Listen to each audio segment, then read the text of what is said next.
నమస్కారం city news కి స్వాగతం. ప్రతిపాడు నియోజకవర్గంలో టీడీపీ అభ్యర్థి బూర్ల రామాంజనేయులపై దాడికి పాల్పడిన వారిపై ఎన్నికల నియమావళి ప్రకారం చర్యలు తీసుకోవాలని టీడీపీ ఎమ్మెల్యే అభ్యర్థులు డిమాండ్ చేశారు. టీడీపీ, జనసేన, బీజేపీ కూటమి ఆధ్వర్యంలో ప్రతిపాడు నియోజకవర్గంలో టీడీపీ అభ్యర్థిపై దాడి చేసిన వారిపై చర్యలు తీసుకోవాలని, మళ్లీ ఇలాంటి ఘటనలు పునరావృతం కాకుండా చర్యలు తీసుకోవాలని డిమాండ్ చేస్తూ జిల్లా ఎస్పీకి ప్రతిపాడు నియోజకవర్గ ఎమ్మెల్యే అభ్యర్థి బూర్ల రామాంజనేయులు, పశ్చిమ నియోజకవర్గ ఎమ్మెల్యే అభ్యర్థి గల్లా మాధవి, తూర్పు నియోజకవర్గ ఎమ్మెల్యే అభ్యర్థి మహమ్మద్ నసీర్, తాడుకొండ ఎమ్మెల్యే అభ్యర్థి తెనాలి శ్రావణ్ కుమార్, ఎంపీ అభ్యర్థి పెమ్మసాని చంద్రశేఖర్ ఫిర్యాదు చేశారు. వైసీపీ అభ్యర్థి బలసాని కిరణ్ కుమార్ వాలంటీర్ల నుండి సమాచారం తీసుకుని వారికి నగదు పంపిణీ చేస్తున్నారన్నారు.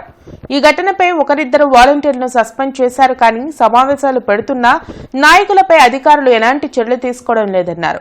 చట్ట వ్యతిరేక కార్యక్రమాలను ప్రశ్నిస్తే తమ కారుపై దాడి చేశారని, దీనిపై ఫిర్యాదు చేస్తే పోలీస్ స్టేషన్లో సీఐ ముందు కూడా తమపై దాడికి పాల్పడ్డారన్నారు. దాడులు చేయడం వైసీపీ నాయకుల బరితెగింపుకు నిదర్శనమన్నారు. ఇలాంటి ఘటనలు పునరావృతం కాకుండా సమావేశాలు పెట్టే నాయకులపై పోలీసులు చర్యలు తీసుకోవాలని డిమాండ్ చేశారు. కార్యక్రమంలో టీడీపీ నాయకులు ఆలపాటి రాజేంద్ర ప్రసాద్, జనసేన నాయకులు బోనబోయిన శ్రీనివాస్ యాదవ్, బీజేపీ నాయకులు నరేంద్ర కుమార్ తదితరులు పాల్గొన్నారు. ఇక్కడ కూడా వాళ్ళ ఆఫీస్ దగ్గరికి వెళ్ళలేదు, సమావేశం జరిగిన దగ్గరికి వెళ్ళలేదు. దాదాపుగా 150 మీటర్ల దూరంలో ఒక పబ్లిక్ రోడ్లో, అది కూడా పత్తిపాడు కాన్స్టిట్యున్సీకి సంబంధించినటువంటి ప్లేస్. ఆ ప్లేస్లో మా కార్యకర్తలు అబ్జర్వ్ చేస్తున్నారు, ఏం జరుగుతుంది చూద్దామని. వచ్చిపోయే వాలంటీర్లు మాట్లాడుతున్నారు. అంతలోపల నేను అక్కడికి వెళ్ళాను. వెళితే మా కార్యకర్తతో మేము మాట్లాడుతున్నాము. మాట్లాడే లోపల 30-40 మంది ఆఫీసు నుంచి బరాబరా వచ్చేసి ఫెరోసియస్గా మా కారు మీద దాడి చేసి మా అద్దాలు పగలగొట్టి, మీరు ఇక్కడ ఏం పని, మీరు వెళ్ళిపోండి అని చెప్పడం అనేది పూర్తిగా రాజ్యాంగ విరుద్ధం. ఎనీ సిటిజన్ ఏ రోడ్డు మీదైనా ఆయన నిలబడే హక్కు ఉంది. వాళ్ళ ఆఫీస్కి వెళ్ళడం కానీ లేదా వాళ్ళ మీటింగ్ డిస్టర్బ్ చేయడం కానీ జరిగితే తప్పు. మరి ఎమ్మెల్యే కాదు, ఏమీ కాదు, ఎంతమంది పోలీసులు ఒక వ్యక్తి బర్త్డేకి కేక్ కట్ చేస్తున్నారు. ఎందుకు చెప్తున్నారంటే, మా అభ్యర్థి మీద దాడి జరిగి పోలీస్ స్టేషన్కి వెళ్తే ఆయన మీదే కేసులు పెట్టి పోలీస్ స్టేషన్లో హడావుడి చేస్తున్నారంటే దానికి కారణం ఇది, ఈ సంస్కృతి. కాబట్టి మేము ఎస్పీ గారిని అడిగింది ఏంటి అంటే, ఇలాంటి వ్యక్తులపై ఇమీడియట్గా మీరు చర్య తీసుకోండి. రెండోది, ఇలాంటివి పునరావృతం కాకుండా ఏ విధమైనటువంటి ప్రివెంటివ్ చర్యలు తీసుకుంటారు. ఎందుకంటే కలెక్టర్ గారు లేకపోతే ఎలక్షన్ కమిషనర్ ఒక్కసారి వాలంటీర్లు ఉండకూడదని చెప్తే సరిపోదు. మీరు ప్రతి 2-3 రోజులకు ఒకసారి ప్రెస్ మీట్లు పెట్టి అందరికీ రిపీటెడ్గా చెప్పాల్సిన అవసరం ఉంది. అదేవిధంగా కఠినమైన చర్యలు వేరే వాళ్ళు భయపడే విధంగా చేయాల్సిన అవసరం ఉంది. వాలంటీర్లే కాదు, ఒక్కొక్కసారి వాళ్ళ కుటుంబ సభ్యులను కూడా ఇన్వాల్వ్ చేసి చేస్తున్నారు. కాబట్టి మీరు న్యాయపరంగా, ధర్మపరంగా ఏ విధంగా చేయాలో అవి చేయండి. తెలుగుదేశం పార్టీ మేము దానికి పూర్తిగా సహకరిస్తాం. మా నుంచి ఎటువంటి తప్పు లేకుండా మేము చూసుకుంటామని ఎస్పీ గారికి చెప్పాం. ఆయన కూడా సానుకూలంగా స్పందించారు. Thank you. వైసీపీ వారు చెప్పినట్టుగా వాలంటీర్లు పనిచేస్తే రాబోయే రోజుల్లో మీ భవిష్యత్తును మీరే నాశనం చేసుకునే వాళ్ళు అవుతారు. మేము ఎక్కడ కూడా వాలంటీర్లు తొలగిస్తామని చెప్పట్లేదు. వాలంటీర్ల వ్యవస్థని వ్యవస్థగానే చూస్తాం. వారిని రాజకీయంగా ఎక్కడ ఉపయోగించుకోమని చెప్పి కూడా భారతీయ జనతా పార్టీ కానివ్వండి, జనసేన కానీ, టీడీపీ కానీ చెప్తా ఉన్నారు. ఈ రోజున మీరు వారి దగ్గర లొంగి పనిచేయాల్సిన అవసరం లేదు. ధైర్యంగా మీరు ప్రభుత్వ జీతం తీసుకుంటా ఉన్నారు. ప్రభుత్వానికే పనిచేయండి తప్పితే వ్యక్తులకు పనిచేయొద్దని చెప్పి కూడా కోరుతూ ఉన్నాం. దాంతోపాటుగా వైసీపీ నాయకులు హెచ్చరిస్తూ ఉన్నాం, మీరు కనుక ఇటువంటి దాడులకి ప్రయత్నం చేస్తే మేము కూడా ప్రతి దాడులకు దిగితే విజయవాడ నుంచి వచ్చి ఇక్కడ పోటీ చేయబోతున్నటువంటి బలసాని కిరణ్ కుమార్ కానీ, వైసీపీ కార్యకర్తలు కానీ ఇంట్లో నుంచి రాకుండా కట్టడి చేయగల సైన్యం మా దగ్గర ఉంది. ఆ ధైర్యం మాకుందని చెప్పి కూడా తెలియజేస్తూ ఉన్నాం. మేము భారతీయ జనతా పార్టీ, జనసేన, టీడీపీ నుంచి ఖండిస్తున్నాము. ఏదైతే ఎలక్షన్ కోడ్ వచ్చిన తర్వాత కూడా ఈ పోలీస్ శాఖ వారికి తొత్తులుగా పనిచేయటం, పోలీస్ స్టేషన్ మీద దాడి జరిగితే కనీసం ఇప్పటికీ కూడా వాళ్ళని ఐడెంటిఫై చేయకపోవటం, ఒక బండి లైసెన్స్ లేకుండా స్పీడ్గా వెళ్ళిపోతుంటేనే ఈ సీసీ కెమెరాలు పట్టుకొని నెక్స్ట్ డేకే వాళ్ళని తీసుకొచ్చి అరెస్ట్ చేసి 3rd డిగ్రీ బ్రేక్ ఇచ్చే ఈ పోలీసులు 24 గంటలు గడుస్తున్నా కూడా పోలీస్ స్టేషన్ మీద దాడి చేసిన వారిని కానీ, అయితే రామాంజనేయులు గారి వెహికల్ మీద దాడి చేసిన వారిని కానీ పట్టుకోపోవటం, కనీసం వారిని పిలిపించకపోవటం ఈ యొక్క రాష్ట్ర శాఖ పోలీసులు వైసీపీ వాలంటీర్లుగా పనిచేస్తున్నారు, వాలంటీర్లేమో వైసీపీ కార్యకర్తలాగా పనిచేస్తున్నారు. ప్రతిపాడు నియోజకవర్గ వైసీపీ ఎమ్మెల్యే అభ్యర్థి బాలసాని కిరణ్ కుమార్ పై టీడీపీ వర్గీయులు దాడికి పాల్పడడం దుర్మార్గమని ప్రతిపాడు నియోజకవర్గ వైసీపీ నాయకులు అన్నారు. గుంటూరులో వారు మీడియాతో మాట్లాడారు. కేవలం అసత్య ఆరోపణలతోనే తమ కార్యాలయంపై దాడికి పాల్పడ్డారని మండిపడ్డారు. పేదలకు మంచి చేస్తున్న వైసీపీకి ప్రజల ఆదరణ పెరుగుతూ ఉండడాన్ని ఓర్వలేకనే ఇలాంటి దుర్మార్గాలకు టీడీపీ పాల్పడుతుందని విమర్శించారు. ఇలాంటి ఘటనలు పునరావృతం అయితే తాము చూస్తూ ఊరుకోమని హెచ్చరించారు. అలాంటి ఆయన రేపు మనకి వచ్చి ఎలాంటి ప్రజాసేవ చేయడు కాబట్టి మరి బలసాని కిరణ్ కుమార్ అనే మన అభ్యర్థి మన సామాన్యమైన కుటుంబంలో పుట్టి మనందరి కష్ట నష్టాలు తెలుసుకొని మన కష్టాన్ని తన కష్టంగా భావిస్తాడు. కానీ మరి ఆ అభ్యర్థి అయితే తన రుచిగా 30 సంవత్సరాల సర్వీస్ కూడా తను తాగే నీళ్లు కూడా పక్కోడి చేత మోపించుకున్న వృత్తిలో ఉన్నాడు కాబట్టి ఆయన ఎలాంటి ప్రజాసేవ చేయలేడు. కాబట్టి ఈ విషయాన్ని దళితులందరూ కూడా గమనించుకొని అందరూ కూడా రాజకీయ పక్షాల్లో అటు కొంతమంది ఇటు కొంతమంది ఉంటారు. కానీ ఈ చర్యని పార్టీలతో సంబంధం లేకుండా అందరూ కూడా ఖండించాలని మనం చేసుకుంటూ నువ్వు ఏం చేయాలంటే నీకు ఏదన్నా సమస్య ఉన్నప్పుడు నువ్వు ప్రెస్ మీట్ పెట్టుకొని ఇవాళ న్యూస్ అనేది ఎందుకుంది, ఛానల్స్ ఎందుకండి, ప్రతిదాన్ని నిలదీసి అడిగే హక్కు నీకు ఉంది కాబట్టి ఛానల్స్ని పిలుచుకొని నీ ఛానల్సే నీకుండేగా ఫేవర్గా పత్తిబోళ్ళు ఇలా జరుగుతుందని చెప్పి స్క్రోల్ చేసుకోవచ్చుగా. ఎందుకు నువ్వు దాడికి వచ్చావు? ఈ 2007లో ఎస్సీకి ఇది జరిగింది, రిజర్వేషన్ సీటు కన్ఫామ్ అయింది, పత్తిపాటి సీటు.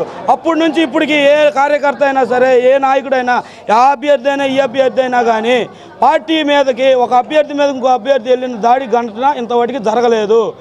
రాబోయే సార్వత్రిక ఎన్నికల్లో ఇండియా కూటమిని గెలిపించి ఎన్డీఏ బీజేపీని ఓడించండి అని సిపిఐ రాష్ట్ర కార్యదర్శి వర్గ సభ్యులు జంగాల అజయ్ కుమార్ అన్నారు. ఈ సందర్భంగా జంగాల మాట్లాడుతూ ప్రధాని మోడీ మతోన్మాదాన్ని రెచ్చగొడుతూ లబ్ధి పొందుతున్నారని తెలిపారు. నిరుద్యోగులకు ఉద్యోగాలు కల్పించడం వదిలేసి కేవలం ఒక మతానికి సంబంధించిన గుడి కట్టి అదే అభివృద్ధిగా చూపుతున్నారని వెల్లడించారు. వీటన్నిటిని ప్రజలు గమనిస్తున్నారని తగిన బుద్ధి చెప్పే సమయం ముందుందన్నారు.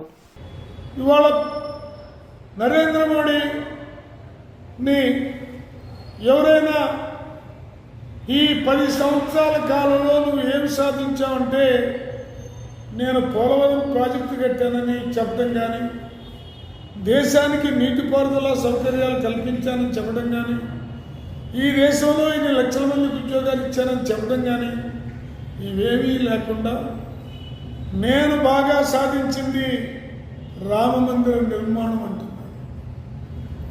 రామ మందిరాలు కట్టడం, మసీదులు కట్టడం, చర్చిలు కట్టుకోవటం దీనికి ఎవరో వ్యతిరేకం కాదు. కానీ దేశ ప్రధాని ఈ దేశంలో ఉన్నటువంటి అన్ని మతాల, అన్ని కులాల ప్రజలకి నువ్వు నాయకుడు. కేవలం ఒక మతానికి సంబంధించిన గుడి కట్టి ఇదే నేను చేసిన ప్రగతి అంటే ప్రజలు వెర్రివాళ్ళు కాదు అనే విషయాన్ని గమనంలో పెట్టుకోవాలి. గుంటూరు తిరుపతిగా పేరుగాంచిన బృందావన గార్డెన్స్ వెంకటేశ్వర స్వామి దేవాలయంలో శ్రీవారి వార్షిక బ్రహ్మోత్సవాలు వైభవోపేతంగా కొనసాగుతున్నాయి. ఉత్సవాల్లో భాగంగా ప్రత్యేక పూజలు, హోమాల్లో భక్తులు విశేషంగా పాల్గొన్నారు.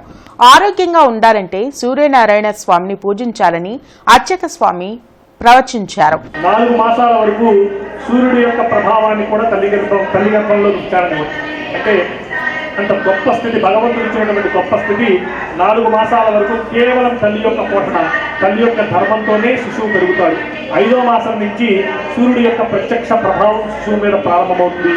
సంపూర్ణంగా జెండర్, స్త్రీనా పురుషుడా అని నిర్ణయించేది ముక్కులో పోసుకునే పసరులో, ముహూర్తంతో చెప్పినటువంటి సిద్ధాంతి మాటలో కాదు, సూర్యనారాయణ స్వామి వారి యొక్క అనుగ్రహం వల్ల మాత్రమే స్త్రీనా పురుషుడు అనేటటువంటి భగవంతుడు ఇచ్చేటటువంటి ఫలం.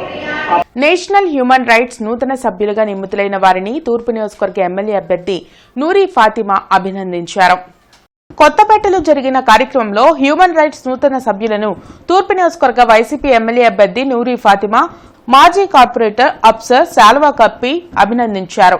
National human rights council chairman Sampath Kumar ఆధ్వర్యంలో డిస్టిక్ ప్రెసిడెంట్ గా గుంటూరుకు చెందిన రేజేడి సతీష్ కుమార్, స్టేట్ ట్రెజరర్ గా ఆవుల చైతన్య కామేష్ యాదవ్, అబ్దుల్ రహీం డిస్ట్రిక్ట్ జనరల్ సెక్రటరీగా నియమితులయ్యారు. మానవ హక్కుల సంఘం యొక్క ఎజెండాను మరింత బలపరచాలని, యువకులను ప్రోత్సహిస్తూ ముందుకు వెళ్లాలని కోరారు. హ్యూమన్ రైట్స్ అంటేనే మానవ హక్కులు.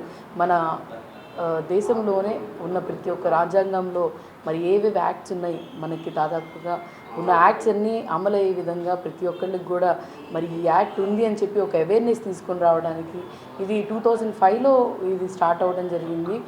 ప్రతి ఒక్క హ్యూమన్ బీయింగ్ మన ఇండియాలో ఉన్న వాళ్ళు ప్రతి ఒక్కళ్ళు కూడా వాళ్ళ హక్కుల గురించి ఏ విధంగా ఉంటాయి, ఏ విధంగా ఆ హక్కు గురించి ప్రతి ఒక్కటి రైట్ ఫర్ ద ఓట్ కానీ, రైట్ ఫర్ ద స్పీచ్ కానీ, ప్రతి ఒక్కటి కూడా రైట్ ఫర్ ద ఎడ్యుకేషన్, ప్రతి ఒక్క విధం గురించి కూడా వాళ్ళు వివరణ గురించి దీనిలో ఎన్నో అంటే లైక్ ఆర్గనైజేషన్స్ ఉంటాయి, ఎన్నో వీళ్ళకి అవేర్నెస్ తీసుకోవడానికి ఎన్నో ప్రోగ్రామ్స్ చేస్తూ ఉంటారు. మానవ హక్కుల గురించి ఏదైనా సమస్యలు పబ్లిక్ వచ్చినప్పుడు వారి తరపున మేము న్యాయపరమైన సమస్య అయినప్పుడు వారిని మేము ఫైట్ చేసి వారి తరపు నుంచి వారికి సంబంధించిన రైట్ని వాళ్ళకి న్యాయం జరిగే విధంగా చేస్తామని ఈ సభాముఖంగా తెలియజేసుకుంటున్నాము. ఈరోజు మాకు సర్టిఫికేట్స్ అందజేసిన మేడం గారికి హృదయపూర్వక ధన్యవాదాలు తెలియజేస్తున్నాను. పెదకాకాని గ్రంథాలయాధికారి వేముల విజయ్ కుమార్ ఆధ్వర్యంలో ప్రపంచ కవితా దినోత్సవం మరియు అంతర్జాతీయ జాతి వివక్ష నిర్మూలన దినోత్సవం జరిగింది. ఈ కార్యక్రమానికి ముఖ్య అతిథిగా ఎంపీపీఎస్ హెచ్ఎం కొల్లిపుర ఆనందరావు హాజరై ముందుగా బాబాసాహెబ్ అంబేద్కర్ చిత్రపటానికి పూలమాల వేసి నివాళులర్పించారు. అనంతరం ఆయన మాట్లాడుతూ, కత్తి కంటే పొదునైనది కలాం, మనిషినే కాదు సమాజాన్ని మార్చగలిగే శక్తి ఒక్క కవితకు మాత్రమే ఉందన్నారు. తొలిసారిగా 18వ శతాబ్దంలో ఐరోపాలో రోమన్ కవి విర్రన్న పేరు ఆనాటి నుండి ఇతర ప్రాంతాల్లో కూడా కవితా దినోత్సవం నిర్వహిస్తున్నారన్నారు. 1999 సంవత్సరంలో ప్యారిస్లో యునెస్కో 30వ సమావేశం జరిగిందని, ప్రతి సంవత్సరం మార్చి 21వ తేదీన ప్రపంచ కవితా దినోత్సవం జరపాలని ఈ సమావేశంలో నిర్ణయించారన్నారు. ఒక జాతిని కులము మతము మీద మేడ నిర్మించలేము, వ్యక్తి అభివృద్ధికి కులం మతం మీదే ఆధారపడితే అభివృద్ధి చెందలేరని, జ్ఞాన సముపార్జనే అభివృద్ధికి మూలమని తెలిపారు.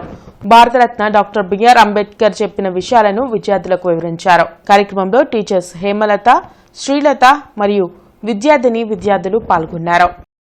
నగరపాలక కౌన్సిల్ సమావేశ మందిరంలో గుంటూరు తూర్పు పశ్చిమ నియోజకవర్గాల్లో మోడల్ కోడ్ ఆఫ్ కండక్ట్ అమలుపై MCC, statistics surveillance team, videography viewing team, accounts expenditure టీంలతో కమిషనర్ కీర్తి ప్రత్యేక సమీక్ష సమావేశం ఏర్పాటు చేశారు. రాష్ట్ర ప్రభుత్వం పన్ను బకాయి అంతా ఏకమొత్తంగా చెల్లించిన వారికి కల్పించిన వడ్డీ రాయితీ గడువు మరో 10 రోజులు మాత్రమే ఉన్నందున పన్ను బకాయిదారులు ఈ అవకాశాన్ని సద్వినియోగం చేసుకోవాలని నగర కమిషనర్ కీర్తి కోరారు. సెలవు రోజుల్లో కూడా జీఎంసీ ప్రధాన కార్యాలయం, సర్కిల్ కార్యాలయంలోని క్యాష్ కౌంటర్లతో పాటుగా భారత్పేటలోని 140, పెదపలకలూరు రోడ్లోని 106, వసంతరాయపురంలోని 148 వార్డు సచివాలయాల్లోని క్యాష్ కౌంటర్లు యథావిధిగా పనిచేస్తాయన్నారు. ఇవి ఇప్పటివరకున్న వార్తా వివరాలు. మరికొన్ని వార్తా వివరాలతో మళ్లీ కలుద్దాం. అంతవరకు సెలవు. నమస్కారం.